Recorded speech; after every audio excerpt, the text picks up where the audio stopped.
Welcome back to the programme. Now, there's been a lot of cynicism around in recent times about politics and what people expected and didn't expect from governments, but things have been changing this week. We have a brand new political party. We're advised we will have a brand new alliance. Coalition enjoys recovery rewards, according to the Sunday Times.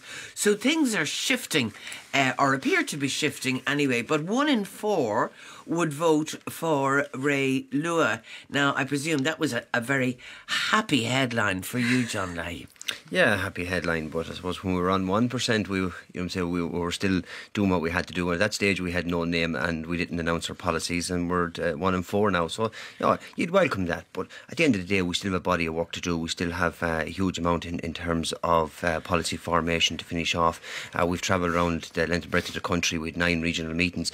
I suppose that's on the back of a tailwind. So you would take it after 3 days after officially launching it. You would take it, but it definitely doesn't finish where we want to go. And we're not going to be, and every political party says that we're not going to be gauged, or we're not going to be looking at opinion polls. We have a set of values. Of course they do. I don't believe it. Well, we have a set of principles and values, and we want to stick to them. And naturally enough, I am pleasantly pleased to see it in the front of the papers. But as I said to you, it doesn't distract us from where we want to go. Okay, Sarah. I must say I have them on my political choices table. I will certainly consider voting for them. I'm watching the space as regards their policies as they unfold. I just have to tell you a funny story from Friday. When your researcher rang me to ask me if I was free today, I kind of had lived under a rock all week because the Brian O'Donnell story was upsetting me too much that Irish people are getting turfed out of their homes while he gets to stay in his bog standard mansion. And so I actually was kind of oblivious to the emergence of Renua. So I Googled it when your researcher said Renua may be among one of the things that we will discuss. So I Googled it, and they don't seem to have their website SEO'd yet because Renua didn't come up, but Renua came up, who's a racehorse. So I thought... Was it a good racehorse? Well, that's what I didn't know. So because I don't really know anything about racehorses, I presumed it was one of Willie Mullen's winners at Cheltenham. So I picked my mum up from the bus on Friday evening, and we were chatting, and the radio was on full blast. And I said, the reason I'm leaving the radio on is because I need to listen to the racing results, because we're going to be discussing Renua on the Marian Finucane show, and I don't know anything about Willie Mullen's winners, and I presume Renua is a winner. And my mum said, are you sure it's not Renua you're going to be discussing? And I said, oh, possibly. Is that a racehorse? And she said, yeah, I'll idiot, it's Lucinda Crichton's new party. Now I'll have to check out if there is such a horse. Anyway, Stephen O'Byrne, does this bring you back? Kind of. It certainly does. And in that sense, I would... I'm talking obviously about the PDs. Back in the late 80s, yeah. Who were they, Stephen? The point I would feel about... I have great respect for Lucinda, for John here, and for the party. But I'm not happy about the kind of marketing emphasis on the way it has been launched, even though I'm involved myself in communications. But I think it kind of lacks a bit of soul. But the real big challenge I think that John and co face, and Lucinda, is that I think they've missed the boat or missed the train, or whatever metaphor you want to use. I think if they had launched 12 months ago, there would be a real prospect. I mean, when we see the discontent on the streets over the past 12 months and so forth, but there is no doubt, I mean, and the stats are there in abundance now to show that the economic recovery is taking hold. I think once the unemployment figure dips below 10% in midsummer, it'll be a huge psychological bonus for the current government of Fine Gael and Labour. I think they literally will be able to go before the electorate in the spring of next year and say much done, more to do to steal. That might be a little unwise. A lot done, more to do, which to steal Bertie's slogan of, I think, two or three elections ago. But I think if they had launched 12 months ago with that wave of discontent that was there, they would have, and I think critically, not only would they have got followers, but really they would have got, serious candidates. I recall, and I don't know if John would agree with me on this, one of the biggest difficulties I saw, I worked with the PDs from 1986 until 1995, and I was out of it thereafter, though some people will obviously still want to stick that label on.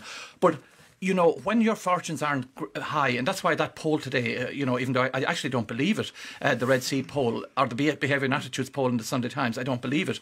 Nevertheless, you need that kind of wave going for you if you're sitting down with somebody and saying, we'd like you to be a candidate. I mean, people will in the main, notwithstanding, you know, enthusiasm and, you know, commitment to citizens and all, they want to be part of something that has a prospect of winning. And I think that the resurgence in the present government's fortunes, the fact that Sinn Féin will also do very well in the election, I think, and that, you know, Fianna Fáil will do well. I don't see the space, you know, I don't think that gap is in the market that was there 12 months ago for Renua and Lucinda Creighton. John? Yeah, and just on Stephen's point there in terms of marketing and the name itself, I think we have to give a huge amount of credit to the people of Ireland, because we've given people in Ireland the opportunity to have an input into the name. Our marketing team, headed up by Noel Toolan, would have actually travelled around to the regional meetings, would have got a sense of what the people actually wanted, and the name came from that. So this name effectively is coming from the people on the ground. I suppose it missed the boat. There was one small issue that Lucinda doesn't bring up in terms of a year ago. Lucinda was in the process of having a child, her first child, and I think a lot of women in the studio and a lot of women that are listening to it would actually give the reasons that's why it's so difficult to get involved in politics. So for Lucinda to do this a year ago, I think wasn't possible. But this has started out in April, and all during that time, it's like we're nearly a year in existence now, and it takes a lot of effort and time to put a political party together. Like if you take it and even money. back on money, if you take it even back on the ground. If you only went up and set up a women's group or development group in a rural town, it takes a year or two to get established. And we have gone so far, but we've gone through this through volunteers. We have people at the top of their professions that are willing to give their time to this, and that's the tailwind that's there. Like it's costing 13 million to run political parties last year and being funded by the state. We have not received one penny, and we have done this through members putting money involved in it, and you don't get that unless there's a tailwind. Right. So I disagree with Stephen on that. There is a tailwind out there. Matt, you want to come in? Yeah, well, I think happy Mother's Day to Lucinda and all the mammies out there first, but what strikes me that's missing from all the coverage is that I don't think that I came across a single journalist thought to mention that if it weren't for the Protection of Life During Pregnancy Bill, Lucinda Creighton and most of the people who are in our party would still be endorsing every single policy of the government. One of the fundamental problems of Irish politics, in my view, from the foundation of this state, is that we basically had two parties that are basically the same, and now we've a third.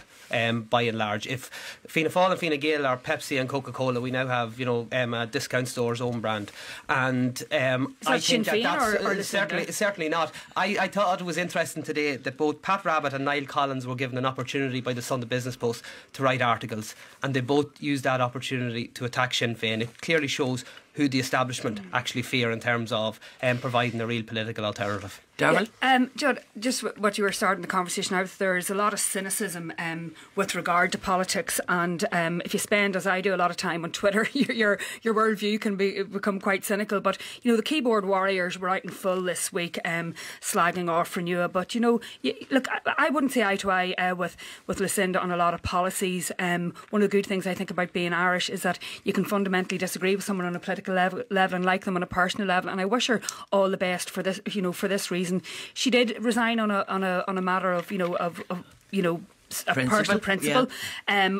You know, and I felt she lost out. I thought she was a great junior minister. She's a woman who has great intellect, great clarity, and I wish her all the best with it. I think what held back this wave was that there was so much talking about it. What made it sluggish was that what they didn't have was that element of surprise, or just to go with it. And I wonder again. I think Stephen, you're right. If we get unemployment down to 10 or 8%, that is going to fundamentally change things. And I think that will actually act as a brake on Sinn Féin's rise at the moment, because once that kind of sense of austerity eases in your mind, if not actually in your pockets, But I think that fair play. We were crying out for years for a new politics, and if for nothing else, I may not agree with the policies of it, you had to think fair play. There she is, a first time mother, and she's at least trying something new. Let's give them credit for that. And it will make life more interesting when Shane Ross does his alliance as well. It'll give people a greater range of opportunities. I don't vote here, so I can speak objectively and fairly about this. But I'm very familiar with new parties, going back to Upney, Unionist Party Northern Ireland, and we've had so many parties come and go. And then UConf, did you ever hear of UConf? When I heard Renua, I thought of NewConf. In case you didn't know, It's not a swear word, is it? was the United Conservative Unionist Force, which lasted a half an hour. We were at the press conference when they named this, after all the research on the marketing, they called this union UCOMF. Well, the howls of laughter. I hope Renua is not going to have a shorter life as UCOMF had. But then we had I don't know whether it was the M21 or the N21, Basil McRae and John McAllister's party. Gone. Now, I saw Lucinda on the Late Late. Impressive. Fine thinker. Fresh. Some very original thinking. I was a bit concerned about our companion, Mr. Eddie Hobbs. My suggestion is keep Eddie away from the microphone. Why would you say that? Too slick. I've been around a long time. I know your game. Don't you try your game. Don't you try that on me, sort of stuff, you know. Well, when he did his programme, I remember interviewing him after it, and there were people saying, Eddie for president, Eddie for God. That's right. Yeah, but like it was... Yeah, just Marian, come back in there. I don't know, Matt, have you got a chance to read our policy documents? It didn't take long, actually. To be honest about it. Fairly brief, I have to say. And it's only the start of it. But if you had to read that, and you that's in politics would know, then there's a huge difference between the other political parties. So if you had to read right through it, but if the other side of it is that on the principal side, you're talking about Lucinda has the one person that in politics that has shown leadership. She stood up on a point of principle. She went before the people. She says we were not going to touch the issue of abortion. In her own government then came in and they legislated for that. So, would you share her view on that, by the way? I would have similar views, but there's other peoples in the party that wouldn't have the same views as Lucinda, and we're a party that we're the only party that's going to in Ireland that has going to have a vote, a conscious vote. So we're different before we even start, and I think that's important. I think that's what people want. But like going back to this leadership, she stood up on a point of principles, like others did too. This could have been on any other issue. It makes a difference what the issue is. She stood up on it. And I think there's too much being made about the actual issue. It's the fact that she stood up. She could be in cabinet. You know what I'm saying? With a 1-year-old child, she could be a minister.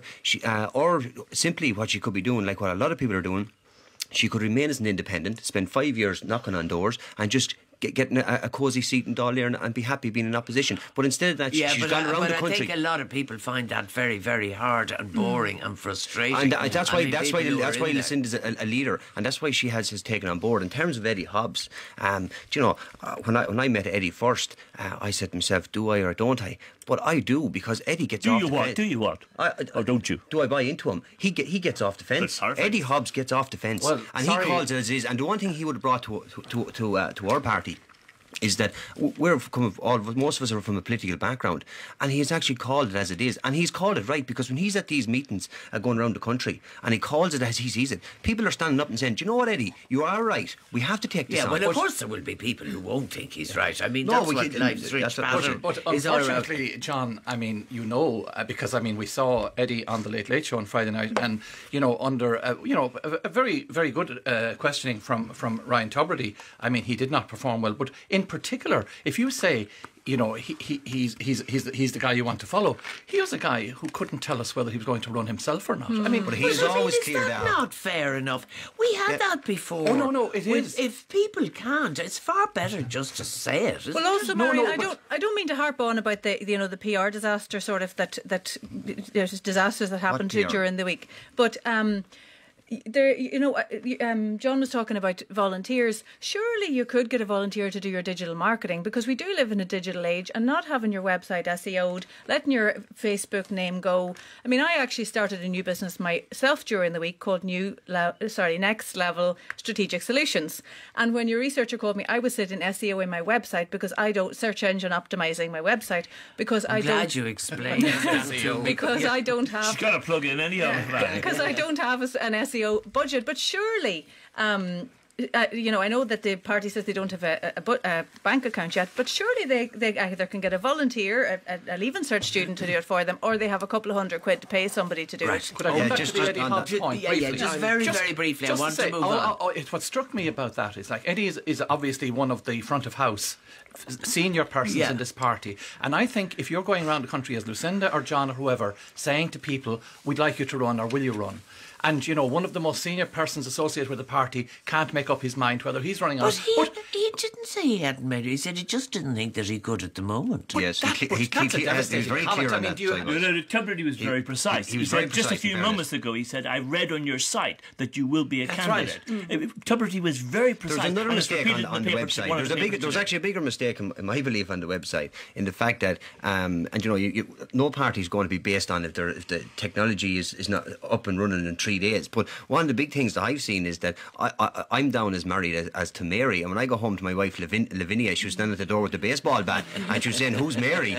So For those people who are on a search engine, it's interesting to hear Eddie Hobbs's comments in relate the height of the boom and advising us all to invest in property. I wonder if there's any people who are burnt by that particular advice who are going to be queuing up to join Renua. Well, speaking of which, Exactly. you are very taken with the story that the Sunday Business Post has done in some great considerable detail about who owed what. Yeah, so superb scoop by Tom Lyons in the Sunday Business Post to get a copy of the famed Project Atlas report. This is a report conducted by